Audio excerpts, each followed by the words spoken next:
Okay, Daf Payal. If anybody noticed, Gershon's not on. It's a good one, right? It's Bikurim. Yeah, we did it in Bikurim. Mincha today. It Yep. just landed by Mincha. I was happy that I remembered that today's daf had Bikurim. I was already impressed with myself that I even remembered today's daf today. So, but you can't get any better than that. I was like, I'm listening today. I said, this sounds very familiar. Okay, so let's see. So Zok the Mishnah. Pei Aleph Amud Aleph. Yeah. So this we had a few times already. So back then they bought trees. They didn't necessarily buy land. I don't think they do this anymore, but they buy trees and you get the production of the trees and you own the tree. Actually, no, I'm sorry. This one's not only the production of the tree. This is somewhere where you actually own the tree. The question is, do you own the land that's under the tree? So if you buy one tree, you most certainly do not get the land under the tree. What's the nafkamina? The nafkamina is if the tree dies, do you get to plant the tree in that spot, or that's it? You're done. You bought this tree. It was your luck, and the tree's gone, right? So if a guy buys two trees in the sada of his friend, I raise a loik on a karka. The Tanakama holds he does not get the karka. He just gets the trees and not the karka. Meir says that he gets the karka. Okay. Higdilu, so Mamelo, and now the Mishnah goes and explains what the Tanakama's sheet is. Higdilu. So if the branches grew so much, they grew over the seller's land. So then loy yishape, he's not allowed to cut down the branches. Right? Meaning the guy sold two trees in his field. Right? So the Tanakama says the guy that bought the trees is not kind of the karka. So therefore, since he's not kind of the karka, since he didn't sell any of the land, so he didn't sell the land to the guy. So that means that the land still belongs to the seller. If the land belongs to the seller, then it's understood that he sold him the tree with the growth of the branches. Meaning, if a guy normally has a tree that grows into his neighbor's yard, his neighbor is allowed to cut down the branches. So here, the yard belongs to the seller. So how could he go cut down the branches by telling the buyer, by the way, you bought trees and look, now your branches are growing over my land. The land was always the seller's. So it must be when he sold him the tree, selling him the tree, and whatever growth comes out of it. So therefore he cannot cut down the branches. That's according to the Tanakam. And whatever grows out from the trunk goes to the buyer because he bought the tree. Meaning, let's say he cut down the tree and then this tree starts regrowing. The seller can't say, "Oh no, I only sold you the initial tree." No, the entire tree is owned by the buyer. But anything that grows from the roots goes to the seller, meaning to the owner of the karka, because he didn't sell him. He sold him what's above ground, not what's underground. B'mesu and lekarka. And if the tree, like we said before, if the trees die, and lekarka, he doesn't get the land where the tree was, meaning the buyer doesn't get it. Kana, so that's Lashitas Tanakama. Kana Shloisha, but everybody holds that if a guy buys 3 trees, then Kana Karka. All right, we'll see in tomorrow's daf, as Hashem, what exactly, like how much land, how do you calculate the land, etc. But 3 trees, everybody holds he's kind of the karka. Higdilu samamela, since he's kind of the karka, if the branches grow into the neighbor's yard, or in this case it's the seller's yard, then you shop it, you cut it, he's allowed to cut it off, meaning the seller's allowed to cut it off. And since he owns the land and he certainly owns the tree, so whatever grows out of the tree and whatever grows out of the roots belong to him. The mesu, and if the tree dies, yesh karka, he gets the karka, meaning he could replant there, because when you buy 3 trees, you get all the land. So just to review the Mishnah, when you buy 1 tree, everybody holds you're not kind of the karka. When you buy 2 trees, it's a machlokes Tanakama and Rameir, and when you buy 3 trees, everybody holds you get the karka. Fine. So now here we go with Bikurim. So we know that there's a mitzvah Bikurim. If anybody wants to know more about it, it's totally in this week's Parsha, the first Aliyah. Right? So basically what Bikurim is that in Eretz Yisrael, the first fruits from the Shiva Saminim, only Shiva Saminim, not anything else, The Shivas Amini you bring up to Yerushalayim, to the Beis Hamikdash, and you say a bunch of psukim, which is a major part of it, and then you give it to the Kohen. That's basically what Bikurim is. So Tanan Hassam. And we learn a lot of the Haggadah also from the psukim of the Bikurim. So Tanan Hassam, we learned the Mishnah over there in Bikurim. If somebody buys 2 trees in his friend's field, and now it starts growing fruit, maybe ve'ena kaira. So you can bring the bikurim, mean the first fruits you bring, but you don't read any of the psukim. Why? Because you don't own the land, and we'll see from the psukim that it's only if you own land that you bring bikurim. Meaning, if a guy goes to the grocery store and he gets new fruits, and on his way out, the guy told him, "By the way, these are the first fruits of my tree." You don't have to bring the bikurim, at least according to this sheet. There's going to be a sheet that says yes, but according to this sheet, you don't have to because you don't own land. Part and parcel of doing bikurim and bringing and saying the psukim is that you have to own land. So if you own 2 trees, according to the Tanna Kama, you don't own the land. So if you don't say the psukim, but you still have to bring the bikurim. Rameir, who says that you do own the land, he holds that you bring the bikurim and you read the psukim. Fine. So Rabbi Yehuda Amar Shmuel, Rameir after lekeach peres min hashok. Rabbi Yehuda Amar Shmuel has a chiddush shita in Rameir, and Rameir holds even if you buy the fruit in the street, and whatever, it doesn't mean the street, in the marketplace, you bring it and you read the psukim.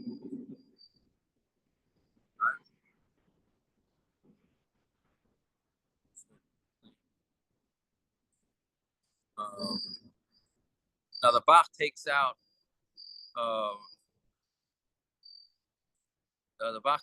Peres Elon.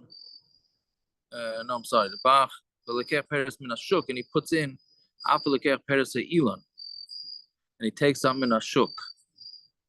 Right. That means if you're picking them, even if you're not the owner. Right, but there's a big nafkamina, right? Because according to our Gemara, it's Minashuk, which is a bigger chiddush. According to the Bach's version, you took it from the tree, even if you don't own the tree.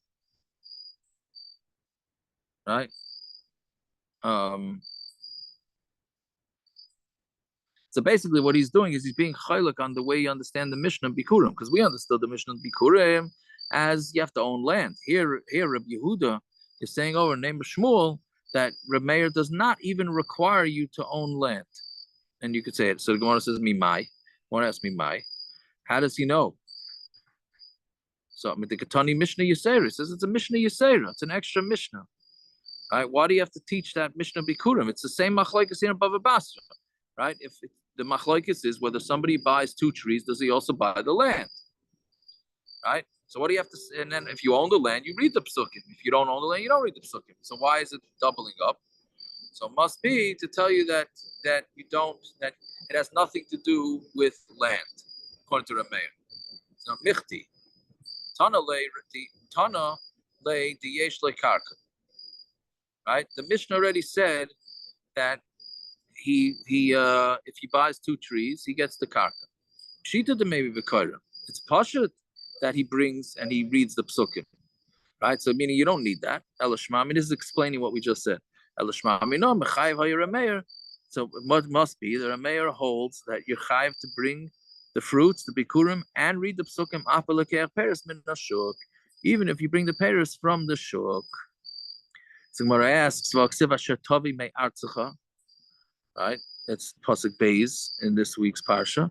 It says you bring it from your land. Doesn't that mashma that you need to own the land? So where it says that's coming to exclude chutz laaretz, meaning there's no bikurim coming from chutz laaretz. Now there's an interesting kasha. Taisus asks, why do you need a special pasuk to be memay in chutz laaretz? Right? We know what the rule is. Any mitzvah that's land based is only in Eretz Yisrael, not in chutz laaretz. Right? Why do you need a special pasuk here? Right? Shemitah only applies in Eretz Yisrael. Trumas, Meisers, anything having to do with land based mitzvahs is only in Eretz Yisrael, not in but maybe I learned those from Sukkim also. Orla is also Chutz La'aretz, isn't it? What? Orla. No, if you have an exclusion, so then yes. But Okay. the default is not. So Tosfos says a very interesting teretz. He says because Bikurim is next to the Parsha Basra B'Cholav, right? And he says in the Mechilta, Tosfos says it makes a hekesh from Basra B'Cholav to Bikurim. So Mamela, once there's a hekesh and we compare Basra B'Cholav to Bikurim, then you think, okay, now it should be chayiv, like Basra B'Cholav, right? Sorry, everybody, you got to keep Basra B'Cholav in Chutz La'aretz, right? So the same way, so you would think that maybe it's compared, so then you don't have to keep it in Chutz La'aretz. So that's why the pasuk is coming to tell you. And then Tosfos has a couple other pshatim. Okay, but anyway, so Bikurim is Ludich. So we say it's coming to be my Chutz La'aretz. Okay. I may have missed it because I got on late. But what does it mean that he's chayiv to bring Bikurim from something he bought from the shuk? So we understood it as the guy. He bought the fruits in the shuk, and then after he bought them, the guy told him, "By the way, these are my first fruits of the year." Oh, so they are okay. That's the way I understood it. So they're understanding the chiyuv of Bikurim differently. The Yehuda's understanding that the chiyuv of Bikurim is on the owner, the one who grew them, and if he's Iver, then there's no more Bikurim. It's done. Rameir says no, it's on the fruit. The fruit has to be brought. So even if the owner was Iver, then the person who buys the same fruit has to bring them. It's enough like this whether it's a mitzvah in the Gavra or the Chafta. That's why I think that is a way of understanding it. Well, that's the gersa that we have, and not the gersa of the Bach. But the gersa of the Bach, then we'd say maybe it's different then. So he doesn't listen, learn me in a shuk.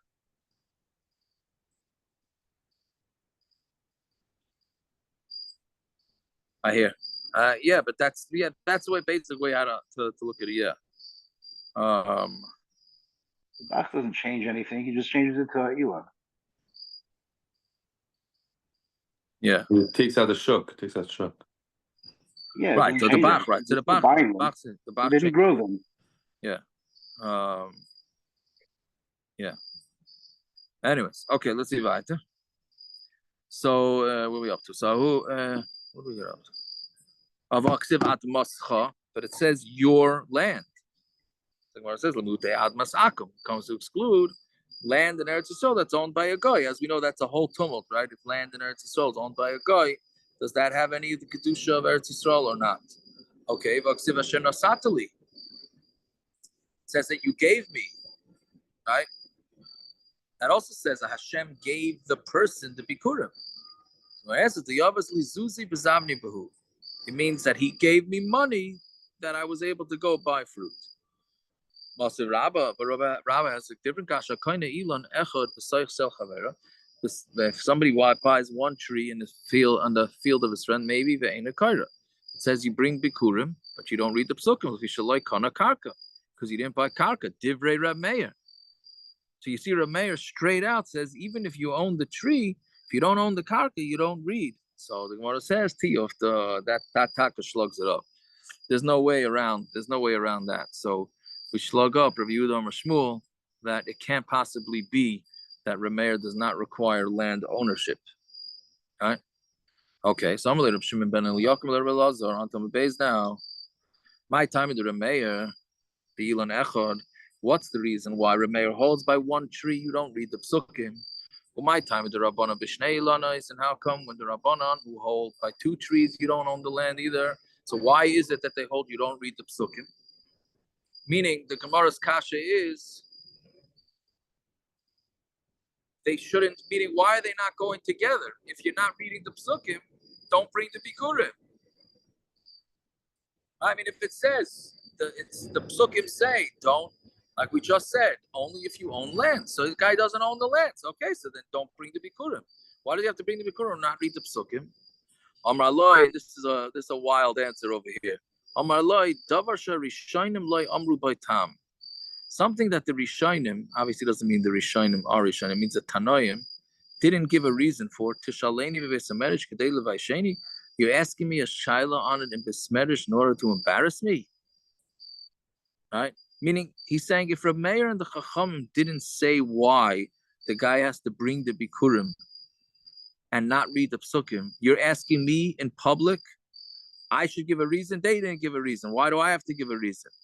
Right? So you're embarrassing me in public. I'm going to say, I don't know. I don't know why Punk this Kasha gets this type of treatment, but that's what he thought. Right? Fine. So Amar Rabba, my kushya. What's the question? Maybe Rameir wasn't sure about one tree whether he should bring the Bikurim. Meaning they were not definitive in their opinions, right? They were Mesupik. So what do? What does any good Erlich Yid do when he's Mesupik? You do the mitzvah and you don't say the bracha, right? No, but saying the psukim is a bracha. There's a bracha. Oh, very good, very good. The Gemara is going to ask that question. Very good, very good. 22. You're on your way. 22. Yeah, or Hashem. So, but I'm saying, but that's psukim, right? The Gemara is going to ask, what do you mean psukim? Psukim, you read as many psukim as you want all day, right? It's not a bracha, but that the Gemara will ask later. But you mean we do this all the time with tefillas kelim especially. We're not sure what the din is by the kli. It's a machlokes. Taiva the kli. Don't make a bracha. Right? Hafrashas challah. This one stresses out the women a lot because they think they're not getting the mitzvah. Oh, I'm not making the bracha, so I'm not getting the mitzvah of challah. You are getting the mitzvah of challah, but this sheet is that hold not, so don't make a bracha. Right? So that's a common thing that we do. So that's what the Gemara is saying. They were mesupik, so they said, okay, bring the bikurim, but don't read the psukim. So the Gemara says, "Umi masapkale." The Gemara asks, were they really mesupik? But it says, "Lafi shaloi kana karka." It says because he didn't buy karka de remeir. That doesn't sound like a suffix. That says it seems like he's very definitive in why he holds he shouldn't say the psukim. He says because you don't own land de remeir. So we say shema loikana karka. Maybe the reason is because he doesn't own the karka. Okay. Now again, like we said yesterday in the Taisus, is he changing the words of the Mishnah? Or the Brisa, is he changing a Shema? I don't think it means that. I don't think it has a Hava meaning that he changed it. When it says Lafisha loy kana karka, means because perhaps he wasn't kind of the karka, right? Perhaps that's the reason. Okay, then I want to ask the Dilma la bikurim ninu. Maybe why don't we chayshish that it's not really bikurim, right? Become ayil chulun lazara, and then he's being chulun lazara. Meaning now this is a. Sometimes, if you go l'chumra, you might end up getting messed up. So here you might get messed up too. You're bringing the bikurim to the Beis Hamikdash. That means it's not if you're not mechuyev to, then that's like taking a fruit and bringing it to the Beis Hamikdash, which you're not allowed to do. So it's meaning we're thinking it's risk free, right? Like l'mashal, Tovi Yekalim in the mikvah. What's the big deal? And don't make a bracha. Fine, but here you have a disadvantage because perhaps you're going to bring chul into the azara. So what I said the makdish lu. So there's another step here. We're saying he has to be makdish the fruit. Bring up the bikurim, but make it hektish in case. Right? But the kahanim are supposed to eat it. And hektish fruit, you can't eat. Kahana can't eat hektish. The paraklu. So what do? You paid it. Right? So then we're asked, but maybe it's takanat bikurim.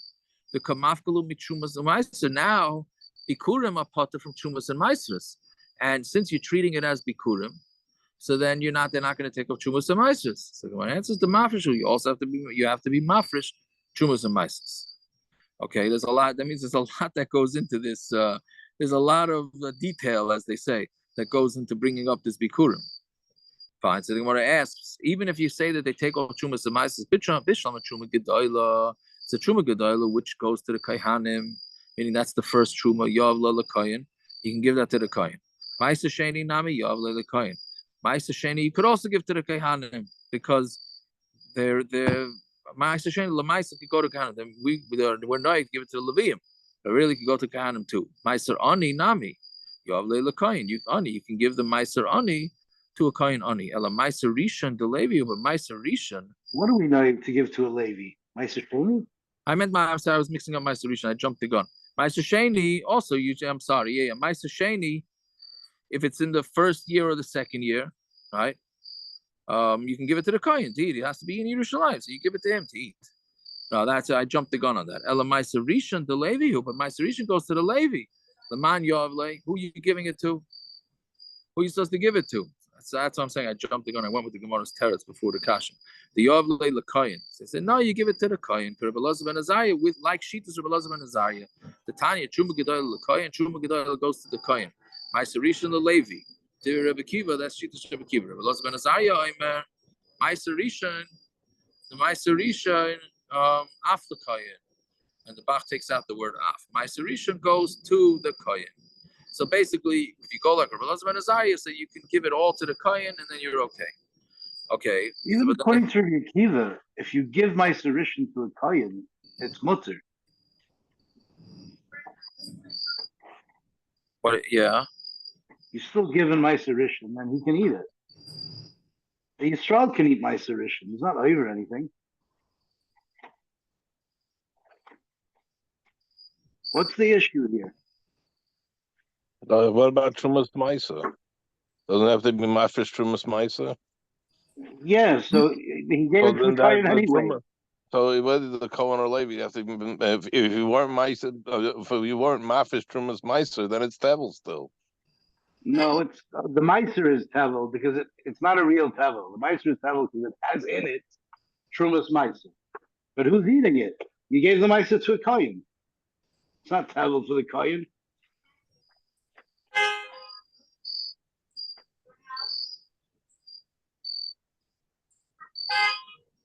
Why There's not? no one who holds that a Kohen cannot eat Meiser Rishon.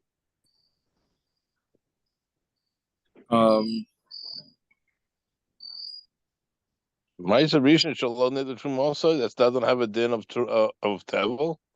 It wasn't No, different. not the same. It's not the same Tevel as real Tevel.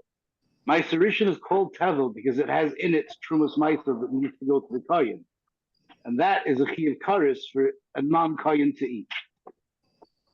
So the Mela we call it Tevel. But if he gave the Meiser Rishon here to a Kohen, the Kohen has no problem eating it, even though there's a Trumas Meiser in it. He's the one who's getting the Trumas Meiser anyway. Doesn't it have to do with Meiser Hafrasha to take out even No, though he's eating it all? It's a separate mitzvah. I don't know if a Kohen would, first of all. But even if he would, it's a separate mitzvah of Hafrasha. He's not going to be over anything by eating it. And so what are you saying? So you're saying you don't even need to say what the Gemara is saying? Yeah. He gave it to a Kohen, fine. Well, we're saying, lechatchila, you can give it to a Kohen. Okay, and if it's for the Eved, no one's over anything. Rabbi Kiva is just saying that the mitzvah lechatchila is to give it to a Levi. Fine. Well, no, really, it sounds like you give it to Levi. Let's say Ezra would not have been masakin this after Bavel. Will we still say this? This is only because Ezra. No, after Ezra came up from Bavel, the Levium didn't want to come, so he knast them. He said, "No more Meiser Rishon for you guys." Right. Before that, I'm not so sure he is why does it go to a Levi for whatever the reason is? But the drashas are all that if a Yisrael eats Meiser Rishon, he's not over them. Correct. If you gave a Meiser Rishon to Yisrael, you also did have drashas. Correct. So no one was over anything. So Kol Shekain, if he gives it to a Kohen, that's how everyone but the Gemara is but the Gemara only the way the Rashbam brings from the Gemara in Yevamis, that's only after Ezra. We would not let a guy do it lechatchila, only after Ezra came and knast the Levium. Otherwise, you're going against Hanhaga. What? This whole case is not a case of lechatchila. Why is it not? Why is it not a lechatchila? Because he has to, misafik, he has to give it as bikurim. Right. Now we're worried, there's other things. Okay, so Meiser Rishon gave to a Kohen. Fine. No, but we're not going to tell him lechatchila to do something that's not ois gehalten. That's why I You understand. don't have a choice though. He has to You give do it have a all as choice. No, you bikurim. have a choice. You go like Rabbi Elazar ben Azariah, then it's lechatchila. No, but even according to Rabbi Kiva, I understand right? what you're saying. I The understand other what you're side saying, but is there's one side that it's bikurim, there's one side that it's not bikurim. On the correct. side that it's bikurim, it all has to go up to the kohen. That much we don't have a choice. So already it's for the Evid, as far as my Sarishan is concerned. I'm not. It isn't the Evid case. I know, Even but according to the Shach, good, but we're still still, the Evid. yeah, but we're still trying to get it into a lechatchila thing. That's what I think. But the whole lechatchila there is just to do the mitzvah ka'oigen. Yeah, Even if he was masking that if he gave it to a kohen, he'd be yoytz the mitzvah my Sarishan. correct. That is true. That is true. So here that he has to give it to the kohen anyway. What are we fighting for? That's what I just yeah.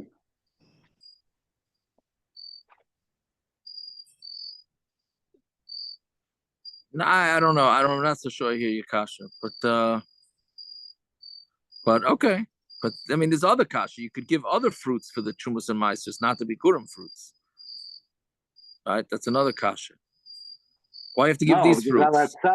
Al-Atzad, that he's making it hektish, so that Oh, potters it from the cream. you throw another tanai in there that if it's not, you give these other fruits instead of from these fruits. No? Okay, whatever. It's getting late. But let's so we said, okay, we're going to Rosa and Azari holds you can give the Meiser Rishon to the coin. So when I asked, bikurim nenu bo kriya, or maybe taka the bikurim, and it needs psukim. Right? So it's kriya loy ma'akeves. Reading doesn't not ma'akev. You're getting the mitzvah, so you don't have. But so you didn't read the psukim. Okay. You want to says loy, and it's not ma'akev. I'm going to say kola roy lebila ain't bila ma'akeves. Anything that's roy to be mixed. Then mixing is not ma'akev. But she'ena roy lebila bila ma'akeves. But this is a concept we've had this a few times. That this is talking about when you bring a carbon mincha. So you have to bring a certain amount, and then it has to be mixed into one kli, and it can't be too much, right? So basically, the din is as long as everything is done as long as everything is set up that it could potentially be done properly, then it doesn't have to actually be done properly. But if it's not even right to be done properly, then there's something wrong, right? Meaning, so by bikurim, what we're trying to compare to bikurim is yes, but bikurim you don't have to read the psukim, but you have to at least be right to read the psukim. But if you're not right to read the psukim, then it's no good, right? Just to bring out an example that comes up a lot, right? In the mat, when a woman goes to the mikveh, a woman cannot have a chatzitza, right? But there's the outside of the body that can have a chatzitza. You have way inside the body, like if a woman has a pacemaker, then that's not a problem. That's way inside the body. What about in the mouth, nose, ears, and something like that? Let's say he has to have a chatzitza in the mouth, stitches in the mouth, temporary fillings, braces, all these things, right? So there, the din is that it has to be roy for water to go there, but water doesn't actually have to go there. Meaning, so let's say, so you can't have a chatzitza in the mouth, but if water didn't get to the mouth, that's okay, because since it's inside the body, it's fine. But if there was a chatzitza there, then it's a problem, even though water doesn't have to go there, right? Meaning a woman does not have to open her mouth in the mikveh. She cannot close it tight, but she does not have to open her mouth, right? And men for Geirus and men on Erev Yom Kippur, you don't have to open your mouth, but it just has to be roy for the water to go there. Then you're fine, right? That's why there's chatzitza in the mouth. It's still a problem, even though water doesn't have to go there. So that's what we're saying, the same thing. The carbon mincha has to be roy, and then it doesn't necessarily have to be mixed properly as long as it's roy. So Gemara is saying the same thing by bikurim. By bikurim, yeah, if you don't read the psukim, you're fine. But it has to be in a situation where the bikurim you can read it. You just fell asleep, let's say. But if you're not shaykh for you to read the psukim, then the bikurim is no good. That's what the Gemara is asking. So the Gemara says, "David Luka Rabbi Yosef Bar Chanina Damar Batzron v'shigron biyat shliach. Let's say a guy harvested the bikurim and he sent them to Yerushalayim with the shliach. Umeis shliach b'derech, and the shliach died. So then what? Maybe ve'ena kaira. He goes and he gets the fruit, and then but he doesn't read the psukim. Right? My time, but what's the reason? So you have to pick it and you have to bring it on Tamar Aleph until the lakicha, the taking, meaning the harvesting, and the bringing were done by one person. And here, since it was not done by one person, you don't bring the psukim. For halekan, you don't have that. All right? So memela, that's a situation where it's still okay, even if you don't read the psukim. So by us too, it's still okay, even if you don't read the psukim. So now we get into Michael's kasha. It's psukim. What do you care? Read the psukim. That's what are we saying? You bring the bikurim, and you don't read the psukim. What is the problem? Read the psukim. What's the worst? What's the worst that could happen? You're allowed to read psukim. One, it looks like a lie, right? Meaning, if you're saying that you own land, like we asked, on the previous summit, that it looks like you own land, etc., and then you never really own the land, so you're just a shakran. How could you go read psukim in the Beis Hamikdash? That's a lie. That's one shot. And then the second shot is Ramashashi Breda Rav Chia Amar Dilma Asi Lefkoinu Michumas Chuma Umaisa. No, if you're really going to read the psukim, then they're going to think that this is a legitimate bikurim, and a legitimate bikurim does not need Chumas and Maisa separated, like we just said. It doesn't need Chumas and Maisa separated. So if you're going to read the psukim, the guy's going to think, oh, this is a legitimate Chumas and bikurim, and he's not going to take off Chumas and Maisa. But if you don't read the psukim, he's going to say, oh, one second, why am I not reading psukim? Oh, it's a suffix. Oh, if it's a suffix, I need to take off Chumas and Maisas. So Mamela, you get everybody, you machmer all the way around, and that's it. And that's why we don't want you to read the psukim. This is a original source for doing what so many anhagas that we have is do it and don't make a bracha. Right? Like sitting in the sukkah, Shmini Atzeres. Too bad it's still Shabbos in Phoenix. Yeah, but right, you sit in the sukkah, get the worst of both worlds. Sit in the sukkah. It's gonna be almost November this year, Bez Hashem, right? I mean, they sit in the sukkah, don't make a bracha, right? It's or you try and chop all the chumras all the way around. So this is an original. I think it's an original source for doing that. Okay, stop over here. A gute Woche, a gute Jahr.